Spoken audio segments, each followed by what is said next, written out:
आज हम आपको एक ऐसी कहानी सुनाने जा रहे हैं जो जंगल की गहराइयों से जुड़ी है। ये कहानी है दोस्ती, साहस और प्रकृति की। एक समय की बात है। एक घना और रहस्यमय जंगल था जिसका नाम था हरित वन। इस जंगल में अनेक जानवर और पक्षी रहते थे, लेकिन इस जंगल की एक खास बात यह थी कि यहाँ सभी जीव एक दूसरे के साथ मिलकर रहते थे। कहानी का मुख्य पात्र था एक नन्हा चूहा जिसका नाम था चिकी। चिकी बहुत ही चंचल और जिज्ञासु था। वह हमेशा नए नए दोस्तों की तलाश में रहता था। उसकी सबसे अच्छी दोस्त थी नीरा, एक सुंदर और बुद्धिमान हिरनी। एक दिन चिकी और नीरा जंगल में खेल रहे थे। तभी उन्होंने एक अजीब सी आवाज सुनी। यह आवाज एक बाघ की थी जो जंगल में दहशत फैला रहा था।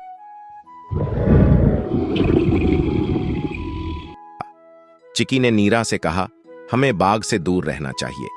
लेकिन नीरा ने कहा, हमें डर नहीं लगना चाहिए, हमें एकजुट होकर इसका सामना करना चाहिए। चिकी ने नीरा की बात मानी और दोनों ने एक योजना बनाई। उन्होंने जंगल के अन्य जानवरों को बुलाया। सभी ने मिलकर बाघ का सामना करने का निर्णय लिया। जब बाघ जंगल में आया तो सभी जानवर एकत्रित हो गए। चिकी ने डरते हुए कहा, तुम जंगल में दहशत क्यों फैला रहे हो? बाघ ने गुस्से से कहा, मैं यहां राजा हूं और मुझे सभी को डराना है। लेकिन नीरा ने साहस दिखाते हुए कहा, यहाँ तुम डर फैलाने नहीं बल्कि हमारे साथ इस जंगल को साझा करने आए हो। हम सब मिलकर रह सकते हैं। बाघ थोड़ी देर के लिए चौंका और सोचने लगा। चिकी और नीरा की बात सुनकर उसे एहसास हुआ कि डर और दहशत से कुछ हासिल नहीं होगा। उसने अपनी सोच बदली और जंगल के बाकी जानवरों के साथ दोस्ती करने का फैसला किया।